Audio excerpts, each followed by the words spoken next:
जो इंसान रोता है वो सबसे ज़्यादा स्ट्रांग होता है जी। जो इंसान नहीं रोता वो स्ट्रांग नहीं होता, क्योंकि साइकोलॉजिकली रोना हमें रिपेयर करता है।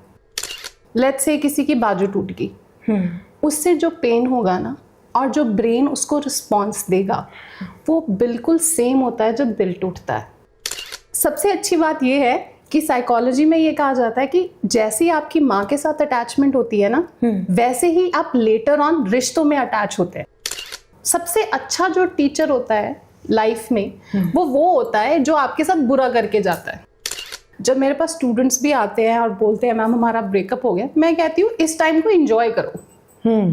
सुनने में थोड़ा आपको अटपटा लगेगा, बट ब्रेकअप एंजॉय करने का मतलब है जितना दिल करता है रोने का रो, सैड सॉन्ग सुनो, सैड मूवीज देखो, ठीक है, अपने दोस्तों को फोन करके जितना बोलना है बोलो, अपनी भड़ास निकालो, बट इस प्रोसेस को, जो सारी इमोशंस हैं उसको प्रोसेस करना बहुत ज़्यादा ज़रूरी है। डिवोर्स लेना तो बहुत दूर की बात है, डिवोर्स बोलना ही एक बहुत बुरी चीज़ मानी जाती थी कि तुमने बोल भी कैसे दिया। इंसान ऐसे रिश्ते में है, चाहे वो माँ बाप से है, चाहे भाई बहन से है, चाहे हस्बैंड वाइफ है, कोई भी रिश्ता है जिसमें डिवोर्स की कोई संभावना नहीं है, छोड़ने की कोई संभावना नहीं है, तो ज़रूरी है वो कि ऐसा इंसान ढूंढे जिससे कि वो बात कर सके, अपने इमोशंस को प्रोसेस कर सके। जी। मैं तो कहती हूँ रोना चाहिए।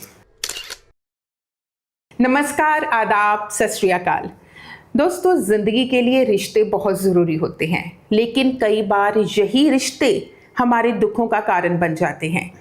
कई रिश्तों में इंसान को धोखा मिलता है, तो कई रिश्ते ऐसे होते हैं जो कहीं ना कहीं शारीरिक या मानसिक तौर पर हमें प्रताड़ित करते हैं, दुखी करते हैं। तो अगर ऐसे रिश्ते बन चुके हैं, तो उन रिश्तों में हम बंधे हुए हैं और भावनात्मक तौर पर जुड़े हुए हैं, तो कैसे मूव ऑन कर सकते हैं, बस इसी बारे में आज हम बात करेंगे। आप देख रहे हैं चैनल आरडी हिंदी। मैं हूँ रीना और मेरे साथ है साइकोलॉजिस्ट राजप्रीत कौर। मैम, आपका बहुत बहुत स्वागत है। Thank you so much ma'am, और आरडी हिंदी देख रहे सभी दर्शकों को मेरी प्यार भरी नमस्कार। जी मैम, सबसे पहले तो मैं ये पूछना चाहूँगी कि प्यार, जिसे हम कहते हैं लव, अटैचमेंट यानी कि लगाव, और आकर्षण यानी कि अट्रैक्शन, इन तीनों चीज़ों में फ़र्क क्या होता है?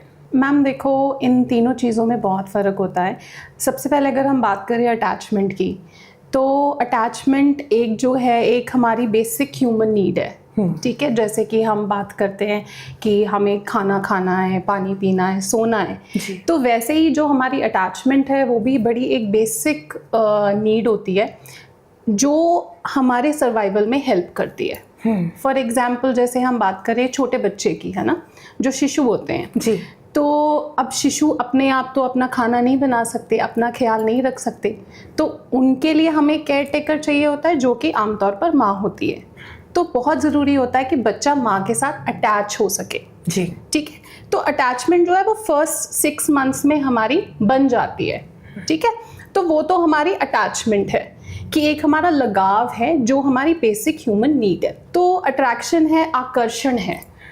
अब हमें आकर्षण होता है जैसे कि हमें कोई चीज़ अच्छी लगती है जी, आप किसी मॉल में जाएं और आप देखा कि बहुत सुंदर लहंगा है और आपका ध्यान उसकी तरफ बार बार जा ही जा रहा है, ठीक है, वो एक आकर्षण होता है, ठीक है। तो सिमिलरली जैसे हम रिलेशनशिप्स की बात करें, हमें जब कोई बहुत सुंदर लगता है, उसकी फिजिकल ब्यूटी हमें अच्छी लगती है, तो हमारा ध्यान उस इंसान की तरफ बार बार जाता है जी, वो आकर्षण होता है। आकर्षण में हमेशा ही एक फिजिकल कंपोनेंट होता है जिसको हम कहते हैं फिजिकल इंटीमेसी, कि हम चाहते हैं कि बात आगे बढ़े। लव को भी ना हम साइकोलॉजी में 2 तरीके का लव कहते हैं। अच्छा, ठीक है। एक होता है पैशनेट, एक होता है कंपैशनेट। पैशनेट लव में जो अट्रैक्शन का कंपोनेंट है वो बहुत ज़्यादा होता है। पैशनेट लव होता है एक, जैसे ड्रग होता है ना कोई, कि जो इंसान ड्रग कंज्यूम करता है और जब उसको ड्रग नहीं मिलता फिर उसको ऐसे बेचैनी लगती है। तो जब हम पैशनेट लव में होते हैं ना, तो हमें ये होता है, शुरुआत में जब किसी के साथ हम रिलेशनशिप में जाते हैं तब पैशनेट लव होता है, तो हमें ये होता है कि हाय उसका फ़ोन नहीं आया, बार बार हम फ़ोन देखते हैं, मैसेज नहीं आया, उसको मिलना है, फिर हम सारा दिन सोचते रहते हैं कि आज उसको मिलने जाना है। तो वो फिज़िकल अट्रैक्शन का कॉम्पोनेंट उसमें बहुत स्ट्रॉन्ग होता है, वो पैशन होता है। एक होता है कंपैशनेट। कंपैशनेट होता है जो हम अपने माँ बाप से भी करते हैं, अपने बहन भाइयों से भी करते हैं, अपने दोस्तों से भी करते हैं। उसमें वो जो आकर्षण है, अट्रैक्शन है, वो कंपोनेंट मिसिंग होता है जी। ठीक है, वो कंपोनेंट नहीं होता। उसमें ये होता है कि एक दूसरे को सपोर्ट करो, एक दूसरे को अंडरस्टैंड करो, एक दूसरे को समझो। ठीक है, वो कंपैशनेट लव होता है। तो ये मेजर फर्क है। 3 अटैचमेंट बड़ी बेसिक हमारी ज़रूरत होती है, जो कि जैसे मैंने बोला कि पहले 6 महीनों में ये डिसाइड हो जाता है कि आप अपनी माँ के साथ कैसे अटैच हुए हैं जी। ठीक है। फिर और सबसे अच्छी बात ये है कि साइकोलॉजी में ये कहा जाता है कि जैसी आपकी माँ के साथ अटैचमेंट होती है ना, वैसे ही आप लेटर ऑन रिश्तों में अटैच होते हैं। अच्छा। हम इसकी हम इंटरव्यू को आगे बढ़ाएंगे, इस पे डिटेल पे बात करेंगे, पर वो अटैचमेंट है लव, जैसे मैंने बोला पैशनेट भी हो सकता है, कंपैशनेट भी, और अट्रैक्शन तो फिजिकल अट्रैक्शन होती है। एक सवाल मेरे मन में आ रहा है, उसके बारे में ज़रूर जानना चाहूँगी। कुछ सीरियल्स भी हमने देखे हैं और असल ज़िंदगी में ऐसे लोग भी हमने देखे हैं कि वो दावा करते हैं कि मैं अपने पार्टनर से बहुत प्यार करता हूँ, मैं इसके बिना रह नहीं सकता, ये मुझे हमेशा चाहिए अपने आसपास। लेकिन बंदिशें भी बहुत होती हैं, शक भी बहुत होता है, फिजिकल वायलेंस भी होती है। अगर फ़ोन नहीं उठाया तो एक बहुत बड़ा बवाल मचता है और उसको समझा नहीं जाता। लेकिन वो दावा ये करते हैं कि मैं तुम्हारे बिना रह नहीं सकता या रह नहीं सकती हूँ और मैं तुमसे बहुत प्यार करता हूँ, लेकिन मैं तुम्हें ऐसे ही रखना चाहता हूँ। ये इसको आप क्या कहेंगे? मैम देखो, जिस तरीके के प्यार की आप बात कर रहे हो, ये प्यार तो है ही, ठीक है। जैसे हमने बोला पैशनेट है, कंपैशनेट है, वो तो है ही। उसके साथ एक जो एक्स्ट्रा कंपोनेंट है वो ऑब्सेशन का। 24 घंटे आपके दिमाग में उस इंसान का ख्याल चलता ही रहता है। अब नॉर्मली आप और मैं सपोज, ठीक है, आपने मुझे फ़ोन किया, मैंने फ़ोन नहीं उठाया, आप कह दोगे कि कोई बात नहीं, बिजी है, इट्स ओके। बट जब हम किसी इंसान को लेके ऑब्सेस्ड होते हैं, फ़ोन क्यों नहीं उठाया, क्या हो सकता है, पता नहीं किसी और के साथ ना हो, कुछ हो ना गया हो, वो ख्याल बार बार इंसान को तंग करता है। वो ट्रेन ऑफ थॉट उस इंसान का कंट्रोल नहीं होता। तो वो जो ऑब्सेशन है वो एक ऐसी चीज़ है जो ऐसे जैसे रिश्ते की जैसे आप बात कर रहे हैं कि प्यार करते हैं but at the same time वो बहुत ज़्यादा ऑब्सेस्ड होते हैं अपने पार्टनर को लेके, तो वो थोड़ा टॉक्सिक बन जाता है रिश्ता। जी। अब मैं बात करूंगी ब्रेकअप्स की। आज के समय में जो टीनेजर्स हैं या यूथ है वो बहुत जल्दी रिलेशंस में पड़ता है और जल्दी रिलेशन टूट भी जाते हैं। और अगर हम देखें तो सुसाइड की जो रेशो है वो काफ़ी बढ़ती जा रही है यूथ में, जी। सिर्फ इसलिए कि उनके ब्रेकअप्स हो जाते हैं और उसके बाद वो अपने आप को संभाल नहीं पाते। अगर ब्रेकअप हो गया है तो मूव ऑन कैसे करें? मैम देखो, ब्रेकअप भी एक प्रोसेस होता है, ठीक है। ब्रेकअप ये नहीं होता कि आज हमारा ब्रेकअप हो गया और मैं कल से जी मूव ऑन कर गया। और मूव ऑन करने का मतलब ये भी नहीं होता कि आपकी ज़िंदगी में कोई और आ गया तो आप मूव ऑन कर जाओगे, ठीक है। और मूव ऑन का मतलब भूलना भी नहीं होता, ठीक है। तो लोग इस चीज़ को समझते नहीं हैं कि ब्रेकअप एक प्रोसेस है, इसको टाइम लगता है। जैसे कि अगर मैं साइकोलॉजिस्ट हूँ तो मैं साइकोलॉजिकल पर्सपेक्टिव से ही बात करूँगी। एक बड़ी खूबसूरत थ्योरी है बॉल बाय अटैचमेंट थ्योरी, जिसमें वो बात करते हैं कि हम ना जब किसी के साथ अटैच्ड होते हैं तो एक हायरार्की समझते हैं मैम आप। जैसे ऑफिस में हायरार्की होती है, डायरेक्टर है, असिस्टेंट डायरेक्टर है, फिर मैनेजर आ गया। वैसे हमारे दिमाग में ना हमने अपनी अटैचमेंट की हायरार्की बनाई होती है, ठीक है। उसमें सबसे ऊपर वो इंसान होता है कि जिसको हम सबसे ज्यादा प्यार करते हैं। जैसे बचपन में हमारे लिए माँ होती है, बिल्कुल, या पापा होते हैं, ठीक है। फिर जैसे टीन एज में आते हैं फिर हम माँ बाप से थोड़े दूर हो जाते हैं, हमारे दोस्त हो जाते हैं। फिर जैसे हमने बात की कि रिलेशनशिप में बच्चे बहुत जल्दी जा रहे हैं, है ना। फिर वो रिलेशनशिप जिस भी इंसान के साथ होता है वो उनका लव्ड वन सबसे ऊपर होता है। तो जब एकदम से आप खुद सोचो किसी ऑर्गेनाइजेशन का डायरेक्टर गायब हो गया जी, कल से फिर कौन ऑर्डर देगा, कल से क्या होगा। वैसे ही एक इंसान की ज़िंदगी में जब जिससे वो सबसे ज़्यादा प्यार करता है, जिसको वो सबसे ऊपर रखता है, जब वो एकदम से वो इंसान उसकी ज़िंदगी से चला जाता है तो उसका तो सारी काया ही पलट गई ना। बिल्कुल। तो उस प्रोसेस को टाइम लगता है, धीरे धीरे लाइक पहले क्या होता है, पहले हम प्रोटेस्ट करेंगे, नहीं ऐसे कैसे मुझे छोड़ के चला गया वो इंसान, है ना। फिर हम ऑब्सेसिवली उस बंदे को कॉल करते हैं, स्टॉक करते हैं ऑनलाइन, आजकल तो पता ही है सोशल मीडिया अकाउंट पे, ठीक है। तो हम कोशिश करते हैं कि हम उसको स्टॉक करें, देखें, डिनायल में जाते हैं। फिर डिस्पेयर आता है, हमें लगता है कि ज़िंदगी ख़त्म हो गई, हम वर्थलेस फील करते हैं। डिप्रेशन, सुसाइड जिसकी आप बात कर रहे हो, वो इस स्टेज पे होता है जो सेकंड स्टेज है ब्रेकअप की, ठीक है। डिस्पेयर, जिसमें हमें लगता है अब तो ज़िंदगी ख़त्म होगी, अब मैं क्या करूं, अब कुछ भी नहीं रहा, है ना, अब तो मुझे मर ही जाना चाहिए। बिल्कुल। तो वो एक्सट्रीम केसेस में डिप्रेशन, सुसाइड भी हो सकता है। तीसरी स्टेज पे आके कहीं डिटैचमेंट होती है। तो ये जो है ज़रूरी है कि सोसाइटी भी समझे कि ये प्रोसेस है, और लोग ना इस चीज़ को समझते नहीं है। लोग कहते हैं छोड़ ना, क्या है, कोई और मिल जाएगी। लोगों की जो सोच है वो वो नहीं अंडरस्टैंड करते इस प्रोसेस को। तो मूव ऑन अगर करना है तो सबसे पहले तो आपको एक्नॉलेज करनी पड़ेंगी अपनी फीलिंग्स को। तो वो जो एक्नॉलेजमेंट है फीलिंग्स की, वो बहुत ज़रूरी है, जो कि हमें सोसाइटी से भी नहीं मिलती। जैसे हम बात कर रहे थे कि क्या है, कुछ नहीं होता, बिल्कुल छोड़ दे, है ना। पर वो छोड़ना इतना आसान नहीं होता, और हमारा पहला रिस्पॉन्स होता है कि हम सिचुएशन से एस्केप कर जाएं। जब दिल टूटता है तो दिल करता है मैं किसी से बात ना करूं, मैं यहाँ से भाग जाऊं, मैं पहाड़ों पे चले जाऊं, है ना। लोग बहुत सारे एस्केप मैकेनिज्म यूज करते हैं। कोई शराब पीने लग जाता है, कोई गलत कामों में पड़ जाता है, ड्रग्स करने लग जाता है, कोई घर से भाग जाता है। ये सारे एस्केप मैकेनिज्म होते हैं। तो सबसे पहले जो बहुत ज़रूरी बात है वो ये है कि आप अपनी फीलिंग्स को एक्नॉलेज कीजिए। मैं तो हमेशा, जब मेरे पास स्टूडेंट्स भी आते हैं और बोलते हैं मैम हमारा ब्रेकअप हो गया, मैं कहती हूँ इस टाइम को एंजॉय करो। सुनने में थोड़ा आपको अटपटा लगेगा, बट ब्रेकअप एंजॉय करने का मतलब है जितना दिल करता है रोने का रो, सैड सॉन्ग सुनो, सैड मूवीज देखो, ठीक है। अपने दोस्तों को फोन करके जितना बोलना है बोलो, अपनी भड़ास निकालो, बट इस प्रोसेस को, जो सारी इमोशंस हैं उसको प्रोसेस करना बहुत ज्यादा जरूरी है। बिल्कुल। लोग तभी तो कहते हैं कि दिल टूटने के बाद लोग शायर बन जाते हैं, ठीक है, कविताएं लिख देते हैं जी, गाने लिख देते हैं। वो जो कविताएं गाने हैं वो क्या है, वो जो इमोशंस वही तो प्रोसेस कर रहे हैं। कई गाने होते हैं जो दिल को छू जाते हैं हमारे, है ना, कि दिल टूटा है, आज ये गाना सुनने का मन कर रहा है, क्योंकि वो इंसान ने जिसने गाना लिखा है उसने भी अपने इमोशंस प्रोसेस किए जी। तो ये बहुत ज़रूरी स्टेप है एक इमोशंस प्रोसेस करने का। उसके बाद आप सोशल सपोर्ट एक बहुत ज़रूरी चीज़ है कि अपने आसपास, हम जब किसी रिलेशनशिप में होते हैं हम इतना ज़्यादा उस रिलेशनशिप में डूबे हुए होते हैं कि हम सब भूल जाते हैं। अपने दोस्तों को टाइम नहीं देते, फैमिली को टाइम नहीं देते।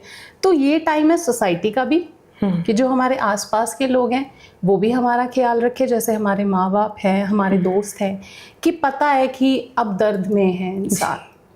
और अगर आप आपको मैम बात बताती हूँ कि अगर आप साइंटिफिकली देखें ना, तो जैसे लेट्स से किसी की बाजू टूट गई, उससे जो पेन होगा ना और जो ब्रेन उसको रिस्पॉन्स देगा वो बिल्कुल सेम होता है जब दिल टूटता है।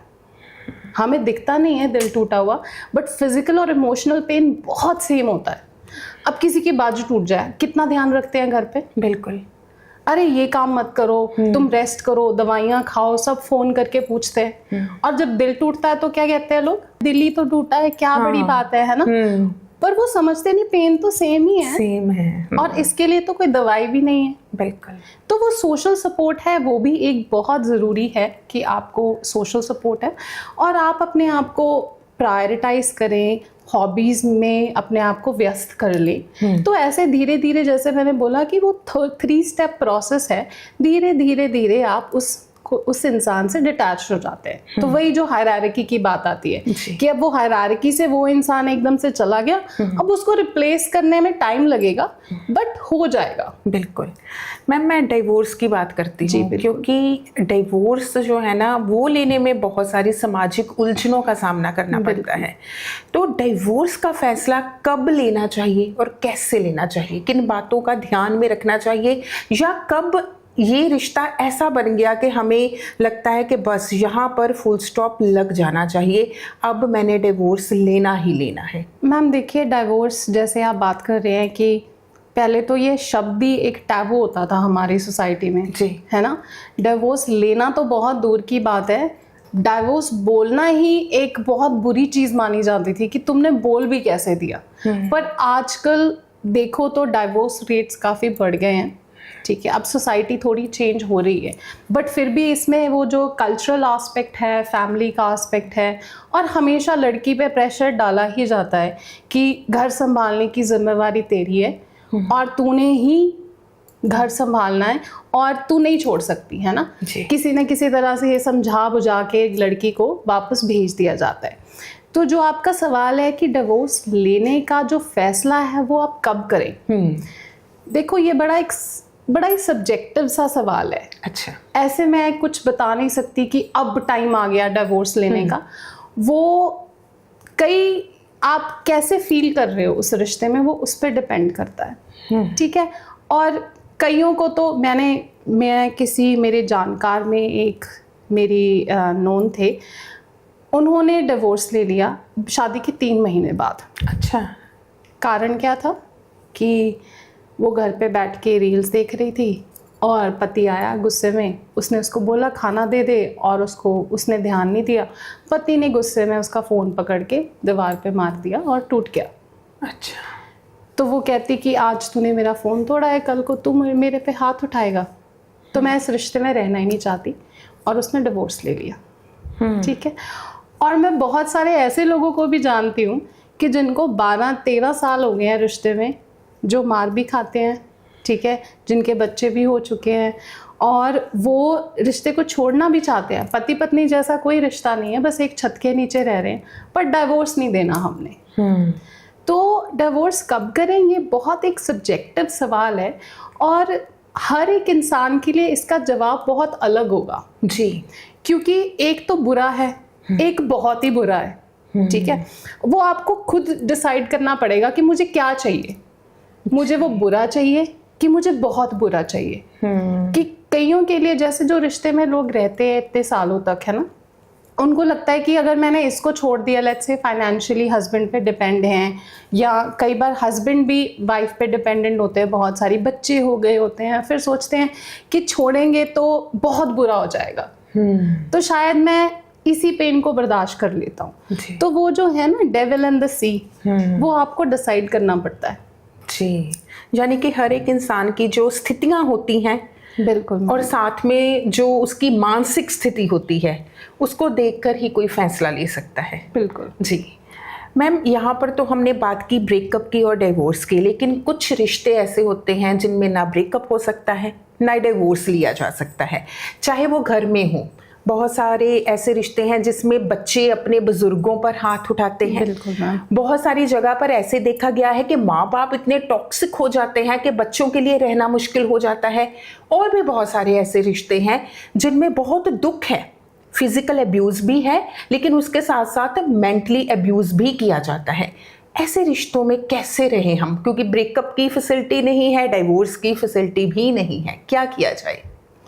देखो मैम, ऐसे रिश्तों में इट्स कॉल्ड बीइंग स्टक, है ना, कि आप लाइक फंस गए हो। वो नहीं कहते आसमान से गिरा खजूर पे लटका, नीचे जाऊंगा तो भी मुसीबत है, लटके हुए तो भी मुसीबत है।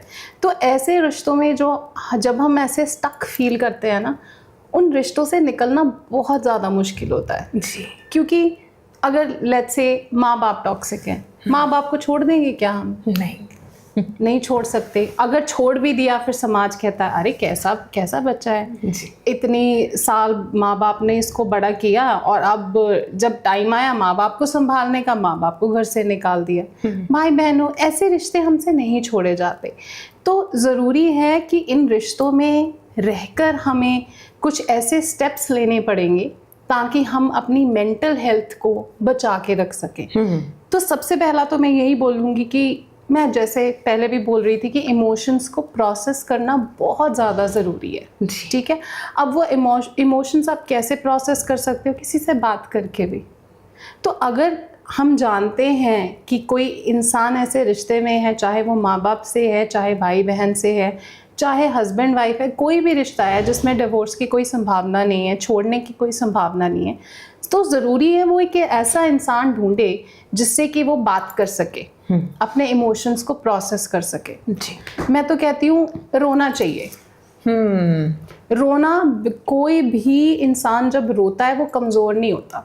जो इंसान रोता है वो सबसे ज़्यादा स्ट्रांग होता है। जी। जो इंसान नहीं रोता वो स्ट्रांग नहीं होता, क्योंकि साइकोलॉजिकली रोना हमें रिपेयर करता है। अगर आप ऐसे रिश्ते में हो तो रो, प्रोसेस करो अपने इमोशन सबसे पहले। दूसरा मैं ये बोलूँगी कि बाउंड्रीज क्रिएट करना शुरू कर दो। Easier said than done. कहना बहुत आसान है, करना बहुत मुश्किल है। पर बाउंड्रीज कुछ अल्टीमेटम नहीं होते। अल्टीमेटम इन द सेंस आज मैं तुझसे बात नहीं करूँगा, आज के बाद तो मुझे कभी फ़ोन ना करना, वो बाउंड्रीज नहीं होता क्रिएट करना। बाउंड्रीज हम छोटे छोटे स्टेप्स लेके क्रिएट कर सकते हैं। जैसे कि मेरे बहुत अच्छे मित्र हैं, वो हमेशा कहते हैं कि अगर तुमने किसी मंजिल तक जाना है तो छोटे स्टेप ले लो, धीरे धीरे तुम पहुंच जाओगे। अगर वो मंजिल आज 20 कदम दूर है, एक कदम ले लिया तो 19 कदम का फासला रह गया। अगर वो एक कदम भी नहीं लिया तो 20 के 20 पड़े ही है ना। जी। तो छोटी छोटी चीज़ों से, जैसे कि फ़ोन, अगर कोई फ़ोन ज़्यादा करता है, 1-2 बार फ़ोन ना उठाओ, ठीक है। या जैसे कि कोई रात को फ़ोन करता है या तंग करता है, जैसे मेरा जो प्रोफेशन है, मैं टीच भी करती हूँ साइकोलॉजी, तो मैं बच्चों को बोलती हूँ मुझे ना रात के 9 बजे के बाद ईमेल्स मत किया करो। पर बच्चे हैं, सुनते नहीं, गलती तो करेंगे। ईमेल्स करते हैं, मैं फ़ोन डू नॉट डिस्टर्ब पे लगा देती हूँ। बिल्कुल। अब उनको पता है कि अब 9 बजे के बाद रिप्लाई नहीं आए, मैंने कुछ नहीं बोला, बट मैंने बाउंड्रीज क्रिएट कर ली। तो हम वो बाउंड्रीज क्रिएट कर सकते हैं। एंड अगर वर्स्ट केस सिनेरियो, आप थेरेपी ले सकते हैं। एक जो जानकार है, जो इस सब्जेक्ट मैटर एक्सपर्ट है, आप उसके पास जा सकते हैं। तो ये सब चीज़ों से आप अपनी मेंटल हेल्थ का ध्यान रख सकते हैं, जो कि बहुत ज़रूरी है, क्योंकि शरीर और आपका मन जुड़ा हुआ है। अगर मन सही नहीं है तो शरीर भी सही नहीं होगा, फिर बहुत सारी बीमारियां लग जाती हैं। जी। एक सवाल पूछना चाहूँगी, आपने बात कही है कि अपनी दिल की बातें शेयर करो। शेयर किससे करें, ये भी बहुत ज़रूरी है। तमाशा बना देते हैं लोग। बिल्कुल। आपके साथ में बैठी हूँ, मैंने अपने दिल की बात कोई बता दी आपको, आपके सामने रो भी लिया, मुझे कैसे यकीन होगा कि आप इस बात को उछालेंगे नहीं, हंसेंगे नहीं मेरी पीठ के पीछे। या मैं अगर 2-4 जानों से अपनी बात कहूँगी तो हो सकता है कि वो एक मजाक का पात्र बनकर मैं रह जाऊँ। तो लोगों को ये भी बताएं कि अपने दिल की बात जब हमने किसी से शेयर करनी है तो किससे करें, वो इंसान कैसे चुने। मैम देखो, फिर वही बात आ जाती है कि इसका कोई एक जवाब नहीं है, क्योंकि हर इंसान की सिचुएशंस अलग होती हैं और एक्सपीरियंस से ही पता चलता है आपको धीरे धीरे। अब हम नए नए मिले हैं, मैंने आपसे अब बिल्कुल अपने दिल की सारी बातें कर ली। मुझे नहीं पता कि मुझे उस टाइम के लिए वो शॉर्ट टर्म अच्छा लगेगा कि मैंने अपने दिल की सारी बातें कर ली, बट मुझे नहीं पता आप क्या करने वाले हो आगे जाके। अगर आपने आगे जाके मेरा मजाक बना दिया है ना, उछाल दिया समाज में जाके, तो जाहिर सी बात है कि मुझे इतनी समझ है ना, सबको दिया है भगवान ने, कि अब मैं आपसे वो दोबारा बात नहीं करूँगी। जी। है ना। तो वो हमें एक्सपीरियंस के साथ पता चलता है। मैं ये नहीं कहती कि सबके साथ जाके बात करो, मैं सिर्फ ये कहती हूँ कोई एक इंसान ऐसा ढूंढ लो जिससे आप बात करो। और वो एक इंसान आपकी ज़िंदगी में कौन होगा, वो हर एक इंसान की ज़िंदगी में कोई अलग इंसान होगा। अब लेट्स से मैं अपनी बहन के साथ बहुत करीबी हूँ, तो ये तो नहीं ना कि सभी अपनी बहन के साथ उतने करीब होंगे, है ना। उनके लिए कोई दोस्त भी हो सकता है, और वो टाइम के साथ आपको पता चलता है कि कोई इंसान कैसा है। जी मैम, जब हमने नए रिश्ते में जाना है, पहली बार हमने ठोकर खा ली, दुख मिल गया, धोखा मिल गया, दर्द मिल गया, अब नए रिश्ते में जाना है तो किन बातों का ध्यान रखना चाहिए ताकि हमें दोबारा दुख ना मिले। मैं हमेशा, ये मेरी सोच है, मैं लोगों को भी यही कहती हूँ कि जब आप एक रिश्ते से निकलते भी है ना, तो कभी भी दिमाग में ये एक्सपेक्टेशन नहीं होनी चाहिए कि आज मैं इसको छोड़ दूंगी, कल मुझे इससे बहुत बेहतर मिल जाएगा। इस रिश्ते में मुझे बहुत दुख मिला है, अब आगे मुझे दुख मिलेंगे ही नहीं। जी। हम फ्यूचर तो नहीं देख सकते, बिल्कुल। आगे बहुत अच्छा रिश्ता मिल सकता है और आगे जो है उससे भी बुरा मिलेगा। जी।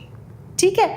तो हम ये नहीं कह सकते कि कभी दुख ना मिले ज़िंदगी में, बिकॉज दुख सुख तो ज़िंदगी के जैसे दिन रात हैं, रात के बाद दिन आता है, दिन के बाद रात आता है, तो वैसे भी दुख है तो सुख मिलेगा, सुख है तो दुख भी मिलेगा, वो तो चलता रहता है। पर हाँ, एक बिल्कुल आपने बात सही की है कि हमारी जो पिछला जो रिश्ता है उसकी गलतियों से हमें सीखना चाहिए, और हमें कभी भी उस रिश्ते को ऐसे नहीं देखना चाहिए कि हाय मैं तो बर्बाद हो गई, मेरा ये खराब हो गया। वो हमेशा पर्सपेक्टिव की बात होती है मैम।